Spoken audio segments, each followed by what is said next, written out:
बिस्मिल्लाहिर्रहमानिर्रहीम। Welcome to Z Law Academy. आज हम स्टार्ट करेंगे लैंड रेवेन्यू एक्ट। इसमें जैसे कि आप जानते हैं हमने बाकी लेक्चर सीरीज भी दिए हुए हैं, उसमें हम इंपॉर्टेंट क्वेश्चन डिस्कस कर रहे हैं पास्ट पेपर्स के लिहाज से पंजाब यूनिवर्सिटी के एनुअल एग्जाम्स के मुताबिक। तो आज का जो हमारा क्वेश्चन है वो लंबरदार के बारे में, ये काफ़ी दफ़ा आ चुका है एनुअल पेपर्स में। तो चले देखते हैं इसको।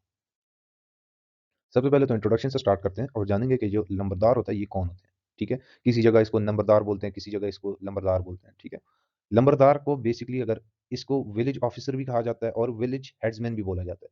ठीक है, लंबरदार जो है बेसिकली एक टाइटल है। ठीक है, जो एक बंदे को दिया जाता है जो एक इन्फ्लुएंशियल पोजीशन होल्ड करता है अपनी विलेज में। ठीक है, जो एक इन्फ्लुएंशियल इन्फ्लुएंशियल पर्सनैलिटी होती है जो दूसरों को इन्फ्लुएंस कर सकती है। ठीक है, रोबदार पर्सनैलिटी वाले बंदा या उसकी क्या नाम है ताकत की वजह से, उसकी प्रॉपर्टी की वजह से एक इन्फ्लुएंस रखता हो अपने विलेज और विलेज के जो दूसरे लोग होते हैं उन पे एक इन्फ्लुएंस एक किस्म का रखता हो, उसकी अच्छी पर्सनैलिटी हो, तो ये टाइटल उसको दिया जाता है। ये टाइटल क्यों दिया जाता है? ये बेसिकली ये टाइटल इस वजह से दिया जाता है कि ये जो नंबरदार है, ठीक है, ये रेवेन्यू जो टैक्स रेवेन्यू होता है, ठीक है, लैंडलॉर्ड से वो कलेक्ट करे on behalf of the government. ठीक है, ये बेसिकली इसके दूसरे भी फंक्शंस हैं, जैसे कि नंबरदार एक्ट करता है as a bridge between the landlords and the government. ठीक है, अगर लैंडलॉर्ड्स को कोई मसला है तो ये कम्युनिकेट करता है गवर्नमेंट को, और उसी तरह नंबरदार रहता है वो रेवेन्यू जो टैक्स रेवेन्यू है वो कलेक्ट करता है on behalf of the government. ठीक है, दूसरी बात आ जाती है कि इसको अपॉइंट कौन करता है। बेसिकली जो रूल्स है लैंड रेवेन्यू एक्ट के जो रूल्स है, ठीक है, 19 इसको पंजाब लैंड रेवेन्यू रूल्स कहते हैं 1968। उसमें सेक्शन 15 से लेके ऑनवर्ड्स इसका प्रोसीजर बताया गया है कि इसको अपॉइंट कैसे किया जाएगा। ठीक है, बेसिकली इन शॉर्ट अगर मैं बताऊं, इसको अपॉइंट इस तरह किया जाता है कि जो तहसीलदार होता है वो मुख्तलिफ नाम फॉरवर्ड करता है। ठीक है, रेवेन्यू ऑफिसर को, कलेक्टर को, ठीक है, डिस्ट्रिक्ट कलेक्टर को, फिर डिस्ट्रिक्ट कलेक्टर उनमें से सेलेक्ट करता है लंबरदार। ठीक है, उसको टाइटल देता है किसी भी विलेज में। फिर उसके बाद दूसरी बात आ जाती है, पहले ही मैंने बता दिया कि ये लोगों का रिप्रेजेंटेटिव होता है, उनकी स्टेट जो होती है, ज़मीनें जो होती हैं, उनका रिप्रेजेंटेटिव होता है और एक्ट करता है as a bridge between the landlords and the government. ठीक है? फिर उसके बाद बात आ जाती है कि लंबरदार जो है एक एक डेज़िग्नेशन है। ठीक है? जो गवर्नमेंट मतलब कलेक्टर उसको वो देता है, वो पोस्ट देता है, डेज़िग्नेशन देता है। ठीक है? फिर उसके बाद relevant provision section 36 of land revenue act deal करता है इस टॉपिक से। ठीक है, 1967। इसके अलावा जो पंजाब लैंड रेवेन्यू के रूल्स हैं, ठीक है, उसके सेक्शन 15 पार्ट 3 1968 में इसकी सारी डिटेल बताई गई है। ठीक है, फिर उसके बाद देखते हैं कि डेफिनेशन क्या बनती है लंबरदार की। लंबरदार जो है बेसिकली ये विलेज ऑफिसर भी कहा जाता है, इसको विलेज हेड्समैन भी बोला जाता है। ठीक है, ये इसको अपॉइंट किया जाता है ईडीओ, एग्जीक्यूटिव डिस्ट्रिक्ट ऑफिसर। ठीक है, जिसको कलेक्टर बोलते हैं, कलेक्टर बोलते हैं। ठीक है, और इसका काम क्या है, किस वजह से अपॉइंट किया जाता है? To collect revenue on behalf of the government from the landlord, उसको हम बोलते हैं लंबरदार। ठीक है, नेक्स्ट पे चलते हैं। क्लासिफिकेशन ऑफ विलेज ऑफिसर कितनी है? ठीक है, following are the classification of village officer of board of revenue. ठीक है, एक विलेज ऑफिसर होता है, लंबरदार, पटवारी, कानूनगोस, जाबित, कोतरास, अरबास। ठीक है, इसकी अभी क्वालिफिकेशन देखते हैं कि कौन कौन सी क्वालिफिकेशन है। सबसे पहले तो क्वालिफिकेशन उसकी आ जाती है कि he must be a literate. ठीक है, वो मतलब वो एजुकेटेड पर्सन होना चाहिए, सही पढ़ा लिखा हो, permanent resident of the state, मतलब वो अपनी ज़मीन का परमानेंट रेजिडेंट हो, ठीक है, रिहायशी हो। Must not be convicted for any offence, किसी भी ऑफेंस के लिए कन्विक्टेड नहीं होना चाहिए।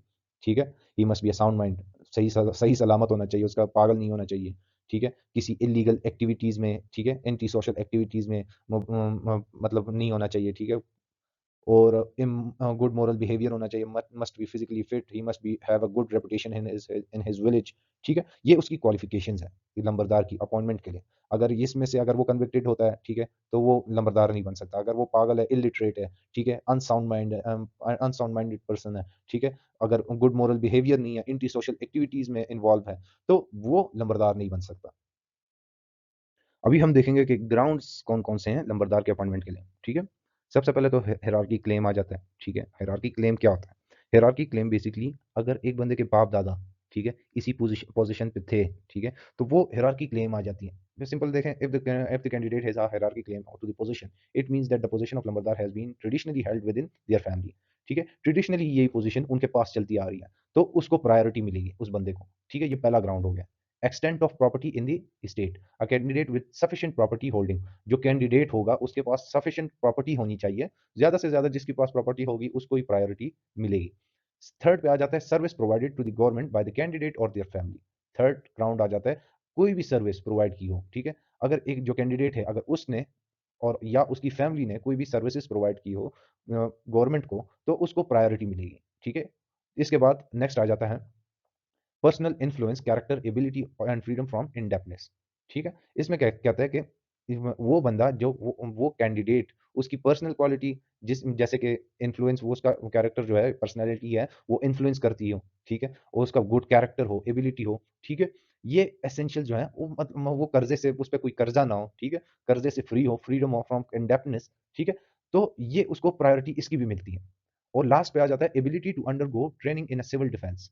ठीक है, इसका मतलब बेसिकली ये है कि उस बंदे को प्रेफरेंस दिया जाएगा। मिसाल के तौर पर अगर ये कहते हैं कि कोई भी एरिया इलाका बॉर्डर के करीब है तो उसमें उस बंदे को प्रेफरेंस दी जाएगी जिसमें एबिलिटी हो या जिसने सिविल डिफेंस की ट्रेनिंग लेने की एबिलिटी हो, ठीक है, या उसने ली हो, ठीक है, तो उसको प्रायोरिटी मिलेगी। अभी हम नंबरदार की ड्यूटीज देखेंगे कि नंबरदार की क्या क्या ड्यूटीज है।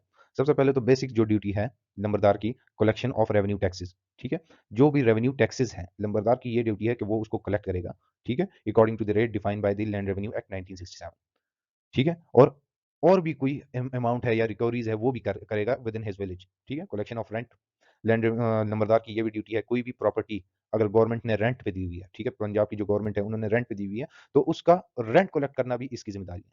ठीक है, कलेक्शन ऑफ प्रॉफिट, अगर कुछ किसी गवर्नमेंट ऑफ पंजाब ने कोई पर्पज बिजनेस स्टार्ट किया हुआ है किसी भी प्राइवेट इंडिविजुअल्स के साथ, ठीक है, with in his village let's suppose, तो इसके जो जो नंबरदार है इसकी ये भी रिस्पॉन्सिबिलिटी है कि जो भी प्रॉफिट उनके बिजनेस से जनरेट होता है, ठीक है, जो गवर्नमेंट का हिस्सा होता है तो वो भी उसको उससे कलेक्ट करेगा। ठीक है, प्रोटेक्शन ऑफ गवर्नमेंट प्रॉपर्टीज, इसकी ये रिस्पॉन्सिबिलिटी है कि ये जो गवर्नमेंट की जो भी प्रॉपर्टी है उसकी प्रोटेक्शन करें। ठीक है, नेक्स्ट आ जाता है इशुएंस ऑफ रेसिप्ट। ठीक है, लैंडलॉर्ड ने अगर अपना रेंट पे कर दिया, ठीक है, तो उसके बाद ये जो नंबरदार होता है वो ड्यूटी बाउंड हो जाता है कि वो जो लैंडलॉर्ड को टैक्स के बदले रिसिप्ट दे, रसीद दे। ठीक है, ये उसकी ड्यूटी है। नेक्स्ट ड्यूटी आ जाती है to obey the orders of revenue officer. Numberdar जो है वो according to the orders of the revenue officer वो काम करेगा। ठीक है, जो भी ऑर्डर रेवेन्यू ऑफिसर देगा तो वो उसका उसको मानने का पाबंद है। ठीक है, नेक्स्ट पे आ जाता है कि provision of assistance to the revenue officer. अगर कोई भी काम है, ठीक है, अगर लेट सपोज एक विलेज में रेवेन्यू ऑफिसर चला जाता है, ठीक है, तो नंबरदार बाउंड है कि वो उसको असिस्टेंस प्रोवाइड करे। ठीक है, और इसके अलावा किसी और काम में भी उसको असिस्टेंट प्रोवाइड करने का पाबंद है। ठीक है, अगर कोई गवर्नमेंट ऑफिसर आ जाता है तो उसका भी असिस्टेंस प्रोवाइड करेगा नंबरदार।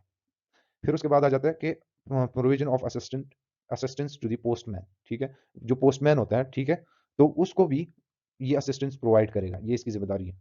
ठीक है, report of encroachment of infrastructure, अगर कोई भी नंबरदार की ये ड्यूटी है कि वो रिपोर्ट करेगा गवर्नमेंट को, गवर्नमेंट ऑफ पंजाब को रिगार्डिंग दी इंक्रोचमेंट। ठीक है, मुदाखलत, या अगर कोई भी चीज़ इंफ्रास्ट्रक्चर में स्ट्रीट्स मतलब इंफ्रास्ट्रक्चर में जो स्ट्रीट्स आ जाती है, पब्लिक प्लेसेस आ जाती है, अगर उसमें कोई खराबी आ जाती है या उसमें कोई इंक्रोचमेंट कर देता है, ठीक है, तो उसको उसके बारे में गवर्नमेंट को आगाही देगा, ये इसकी रिस्पॉन्सिबिलिटी है। नेक्स्ट ड्यूटी आ जाती है नंबरदार की कि अगर कोई डेथ कॉज हो जाती है, किसी भी लैंडलॉर्ड की डेथ कॉज हो जाती है, ठीक है, उसके बारे में रिपोर्ट तैयार करके गवर्नमेंट ऑफ पंजाब को दे कि ये फलाना बंदा लैंडलॉर्ड मर गया है, ठीक है, उसकी डेथ कॉज हो गई है। लास्ट में आ जाता है कि रिपोर्ट ऑफ एपिडेमिक डिजीजेज। ठीक है, ये ड्यूटी है नंबरदार की कि वो गवर्नमेंट ऑफ पंजाब को रिपोर्ट करे रिगार्डिंग द एपिडेमिक डिजीजेज। ठीक है, कोई भी जो डिजीजेज जो स्प्रेड हो रही है, मतलब फैलने वाली बीमारियां, ठीक है, अगर किसी गांव में कोई भी एपिडेमिक डिजीज आ गई है, कोई ऐसी, जैसे कि मिसाल मिसाल के तौर पे कोरोना वायरस ले लें, ठीक है, या डेंगू ले लें वगैरह वगैरह, अगर कोई भी ऐसी बीमारी किसी स्पेसिफिक एरिया में स्टार्ट हो गई है, ठीक है, स्पेसिफिक विलेज में स्टार्ट हो गई है, तो जो नंबरदार है वो ड्यूटी बाउंड है कि वो बताए, ठीक है, गवर्नमेंट ऑफ पंजाब को रिगार्डिंग दी एपिडेमिक डिजीज कि ये वाली बीमारी इस विलेज में स्टार्ट हो गई है, ठीक है, इसके बारे में आगाही दे गवर्नमेंट को। ठीक है, उम्मीद है आपको ये समझ आ गया होगा। तो मेरे चैनल को सब्सक्राइब करें, बेल आइकन को प्रेस करें ताकि आने वाली अपडेट्स आपको मिलती रहे। शब बखैर, अल्लाह हाफिज़।